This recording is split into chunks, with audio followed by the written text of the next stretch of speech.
Last season, the Minnesota Timberwolves finally made the playoffs after having one of the biggest playoff droughts in league history. They had a top 15 defense and a top 10 offense, while having one of the best five-man lineups in the league. During the season, the previous owner sold the team to Alex Rodriguez and Mark Lohr, who wanted to make a splash after the team lost to Memphis in the first round of the playoffs. So they decided to hire Tim Connolly and made him one of the highest paid GMs by getting him $8 million a year and ownership equity. And not even within a month on the job, he went out and made a splash that the ownership wanted, so he decided to do this.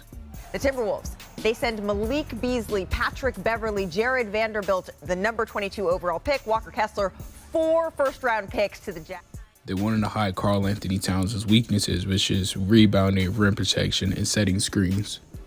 The ownership also felt like this trade wouldn't only benefit Cat, but also D'Angelo Russell. He'll finally have a lob threat in Rudy Gobert like it was back in Brooklyn with Jared Allen. They made this trade not knowing they just traded their most energetic guy in Jared Vanderbilt, their leader and culture guy in Patrick Beverley, their best three-point shooter in Malik Beasley, and lastly, Walker Kessler, who looks like a younger version of Rudy Gobert.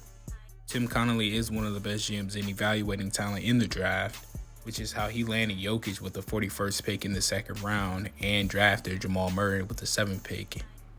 But over the years, his trading resume has looked awful. Here's a few trades that he's made. In 2013, on draft night, he traded Rudy Gobert for Eric Green and cash, and Eric Green is currently out of the league. Another trade that he's made was drafting Donovan Mitchell and then later trading him for Trey Lyles. And now Donovan Mitchell is a multi-time All-Star, while Trey Lyles is just a role player for the Sacramento Kings.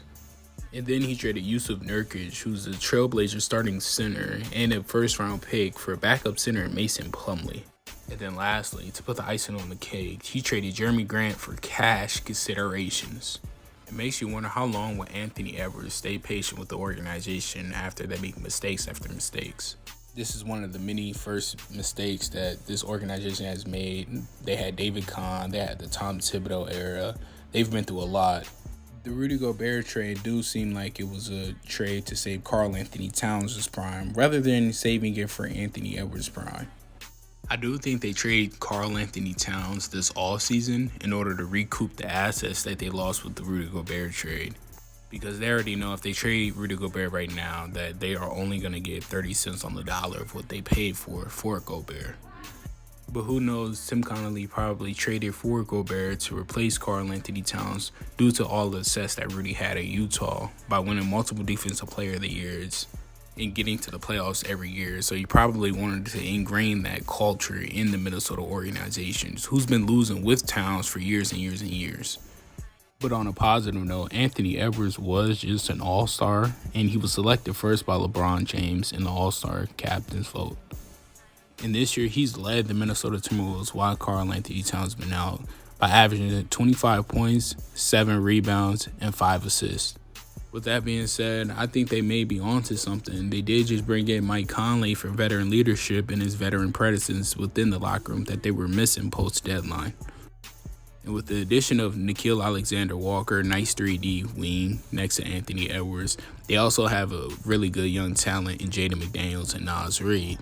So when you add Karl Anthony Towns in the mix of that, they can be a very scary team. It kind of reminds me of the structure, how the 2020 bubble Lakers were built, with Anthony Edwards playing a similar role that LeBron James was, and Karl Anthony Towns playing a similar role the way how Anthony Davis was. And Rudy Gobert could be the lob threat and rim protector that JaVale McGee was for that championship team. But that's if everything works out perfect and in Minnesota's favor. But if you enjoy basketball content, subscribe for more, and I'll talk to you in the next one.